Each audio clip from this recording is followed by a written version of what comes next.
With the prologue officially over and Star Trek Discovery well underway, the butcher's knife cares not for the lamb's cry has got a lot riding on it. Beginnings pose their own set of challenges, but at least they have the benefit of built-in urgency and structural need. Michael Burnham's journey from first officer to disgraced convict to new recruit provided a clear through line, but now that we've got where we're going, it's important to establish a standard for what comes next. As for whether Knife manages this, man, I hope this isn't what we have to look forward to the rest of the season. Because if so, this show is in bad shape. This is a mess of an episode, full of subplots that don't fit well together as the writers try to maintain serialization while still telling a coherent, standalone tale. We've got Michael befriending a beast, Lorca pushing Stamets to get the spore drive online so they can save a mining community, and off on the sidelines in a way that never immediately matters to anyone else, we've got squabbling Klingons. Oh, and Commander Landry dies for no damn good reason. Remember Landry, she's Lorca's top security officer. Or at least she was until she decides to attack the creature which she dubs Ripper. Lorca beamed aboard last week. It's an ugly, stupid death with no dramatic weight that only serves to make the Discovery's crew seem that much smaller. We need people on the ship we can care about, not just an assemblage of anonymous faces waiting to be cut down. Knife at least gives us Dr. Culber Wilson Cruz, who seems perfectly okay, and maybe he and Stamets have a thing going, but killing off one of the only prominent female characters left after the bait and switch we had with Georgiou in the pilot is a ballsy move, to say the least. What makes it doubly frustrating is that the story about Ripper, real name Tardigrade, could have worked. Its central theme, the importance of studying and learning from the unknown rather than immediately fearing it, is at the heart of Star Trek. But the execution is lousy, full of unsubtle, clunky dialogue and forced conflict. Landry's urgency makes no sense, nor does Michael's desperate measures to protect something that no one seems to care that much about. The fact that her discoveries can be used to navigate the spore drive, which is a stretch, helps to tie things together, but that knowledge doesn't happen until the last 15 minutes or so.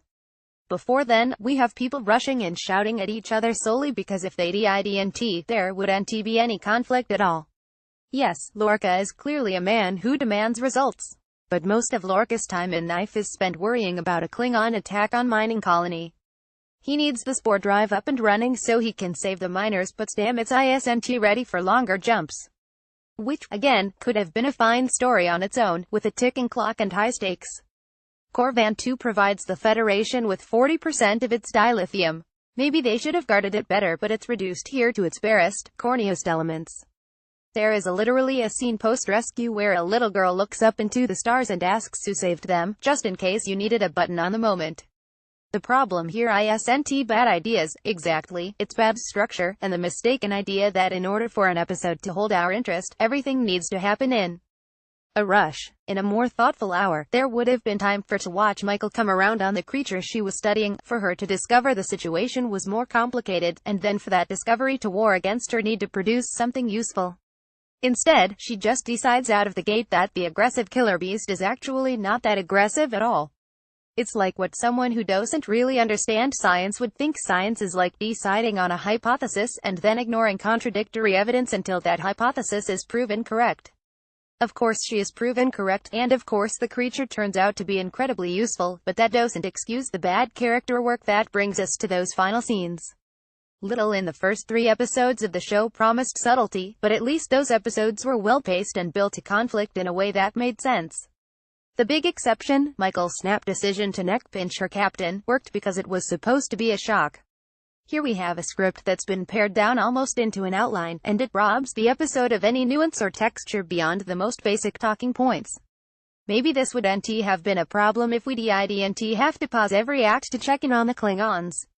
Kuvma is still dead, and his acolyte VOQ is struggling to hold his people together on a ship that won't fly. He ends up on the Shunjo by the episode's end, exiled from his own ship by another Klingon who wants his cloaking device, and saved by his loyal second-in-command El-Rel. Which, hey, is fine.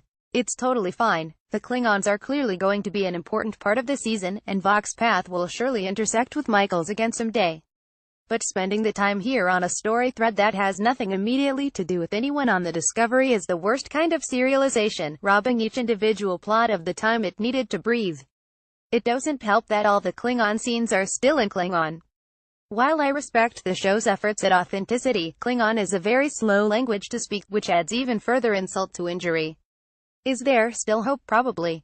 It's not unheard of for a show to stumble after coming strong out of the gate, and the performances are still good. I don't hate any of the characters, and even the Klingon stuff could prove to be interesting long term. But this is disappointing. Stray observations. I do like the title, though. Very old school. Captain Georgiou left Michael a telescope and an inspirational hologram in her will. It's a mawkish, manipulative moment that fails to answer how this material wasn't delivered to Michael sooner, or what idiot salvaged the Shunjo to snag an ancient telescope while leaving a fully functioning dilithium processor behind. The Klingons ate Captain George's corpse, so I guess she is definitely dead. Yeesh, yes, less extraneous words. Till Amy Ganglia remain unconvinced. Saru during his pep talk to convince Stamets to push forward on the spore drive. Lorca name checks the Wright brothers, Zefram Cochrane, and Elon Musk.